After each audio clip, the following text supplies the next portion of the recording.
So we're back with Bryn again, working on the 5-story dorm building right here in my hometown, Columbus, Mississippi. This is the Mississippi University for Women campus right here where Jill happens to work also. There's 2 dorms right here. This is Taylor Hall, and there's one to the left of where I'm filming right now called Kern Hall. And they're tearing both of these dorms down to make room for a new culinary arts building that's going to be built right here at this location. Now, this video was filmed before Jill and I went to Oregon, so it's about a couple of weeks old. He actually has this building completely down. It took him about 10 or 11 days, something like that, to take this building completely down, get it all the way down. So it's done. If you'll stay tuned in this video, there's a lot of really cool drone footage. It's not all drone footage, about 10 minutes of it is, but there's some really cool shots where I get right on his boom, right up there at the end of the shear and stuff like that. I did one section of reverse stuff. This tree on my left right here is annoying. I need to bring the saw out there and cut that tree down, but I don't think they want it cut down because it's all in my way.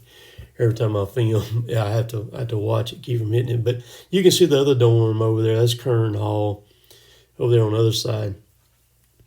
At the end of this video, also, you get to see Bryn and I working on this shear right there on the cylinder, which would be the bucket, normally the bucket cylinder.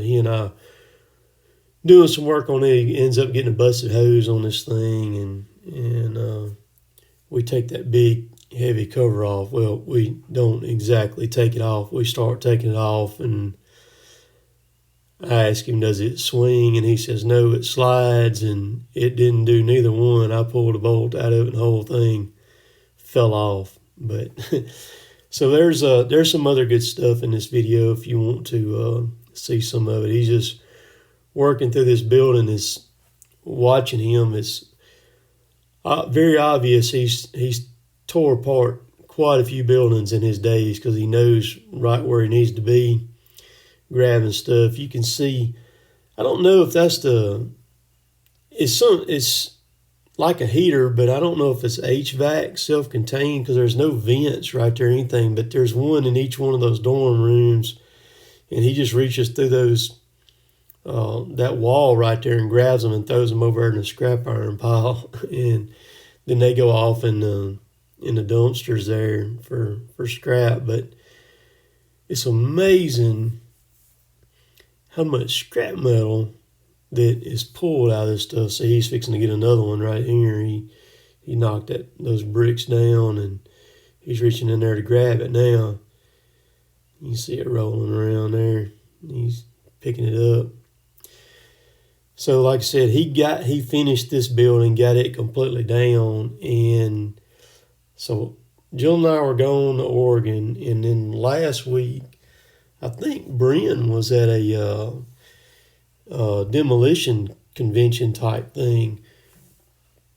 And so I went by there one afternoon later in the week. It was Wednesday or Thursday maybe. I went by there, and he wasn't there. I guess he was still gone then, but he had not started on the other dorm over there yet when I was there. And I talked to him Friday and asked him if he's going to be working this Saturday, and he said he was going to be out there, but he wasn't going to be running the high reach. But of course, we ran in the woods. This is that clip that I already included in the video, but I went ahead and put it in this one. It's only about 58 seconds long because it's pretty good. It shows it up close there, grabbing it. But so if we get rained out some this week, I'll probably be back out there hanging out and see what's going on.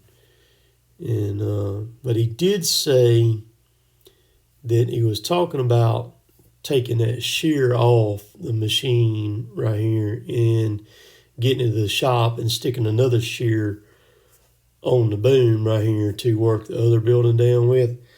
This shear here needs a little TLC on it to, I guess, before it does anymore. But you can see this pretty good shot right there. You can see all the other machines working there in the background, and the truck leaving out another load of scrap iron right there. So he reaches up there, pulls out that piece of angle iron, holds that brick ledge up right there. And then he just works it all down. Now, both of these buildings are 5 stories. So right here, it's on up there pretty good in the air. This is a pretty cool shot right here. Knocking all this stuff down right here.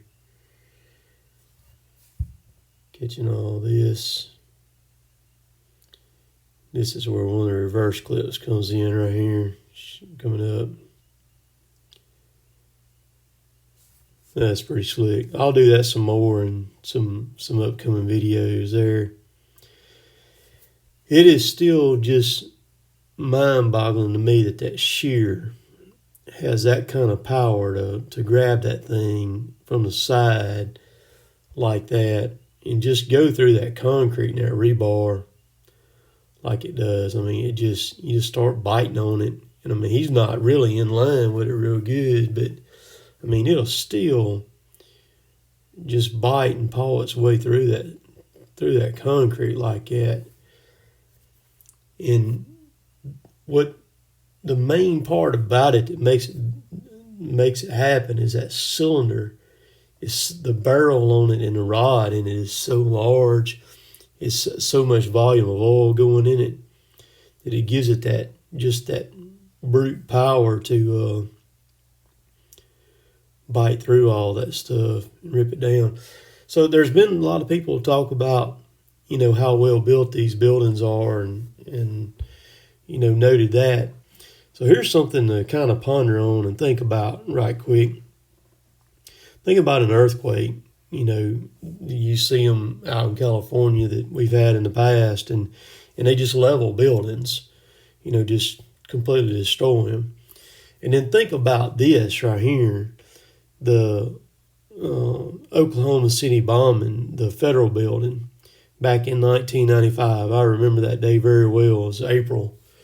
I remember right where I was when that happened. Remember, he blew up that front of that building, and it took, a big majority of that building down. Can you imagine how powerful that blast had to be able to do that to that building?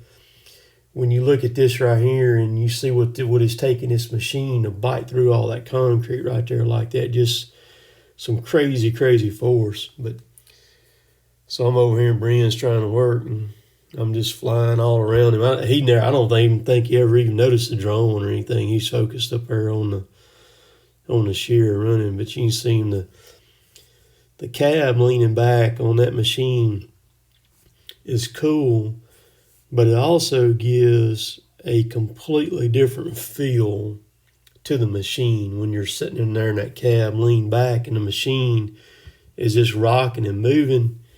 It's very, very different feeling as an operator sitting in it, what you're getting off the machine. It actually feels like every time you move and the machine kind of moves back some, it feels like you're going to flip over backwards on the machine when the boom moves. I guess that's the best way to describe it. But you see all the lines on the back of the boom there, them things moving and all as he's working that shear. But so stay tuned. We're getting close to the end of the voiceover right here, and just watch the rest of it, especially when we're working on the machine there toward the end, because it gets kind of hairy there for me and him both for a second right there. But very, very impressive machine right here to be around this thing and watch this thing run. So y'all hang tight here.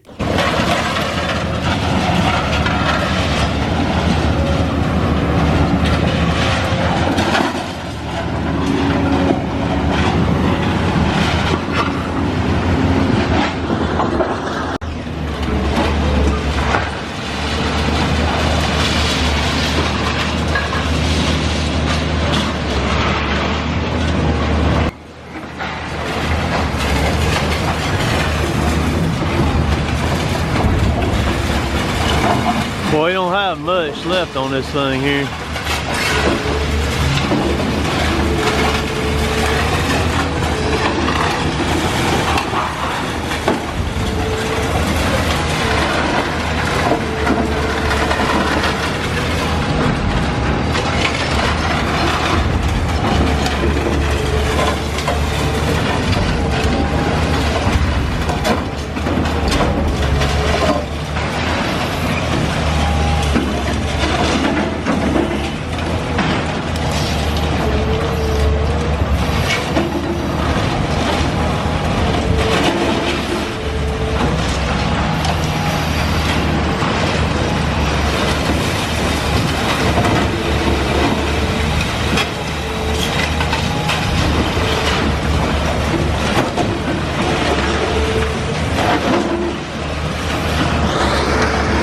Put Montezuma boxes on all these boards I got, and then what sucks is about the new Montezumas is like the wrench holders on the new Montezumas they don't have as many slots for wrenches.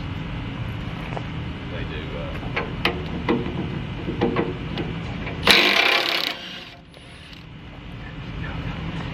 Drop the other one. Yeah, the cover would be nice. Ooh, that's kind of fun. Threaded or? No, I got it on this seat. You might can get to it right there.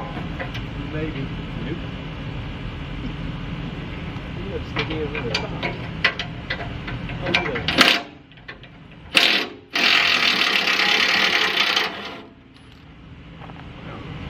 Look there, you got the nut. Look. Does this thing swing? Or how does it do? What, that? Yeah, it this slides. Oh, the slides. Yeah, it slides down. I think it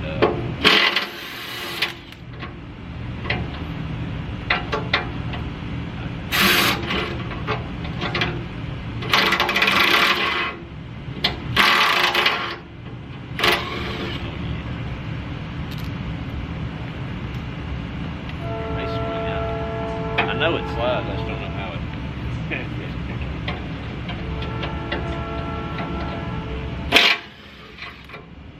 That's short.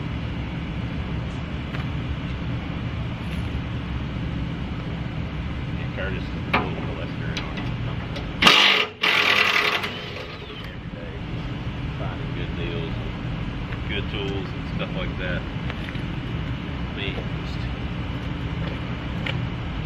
grab whatever's at the industrial store. I like the little gray pneumatics. Yeah, they're good. It's supposed to slide. Here's a nut. Look at that slide in there. About to lose it. It'll work. Missing a moment. Must have 2 moments on there. I'm glad I wasn't paying attention to you and I trusted my gut to stay back from that thing. Yeah, it's supposed to slide. It should have swung the other way. Yeah. It's missing. Yeah, it's right there. Yeah, and it's loose too. That ball right there is that jam that needs to be tightened down too. I've never seen one split like that. I hadn't either. That's interesting.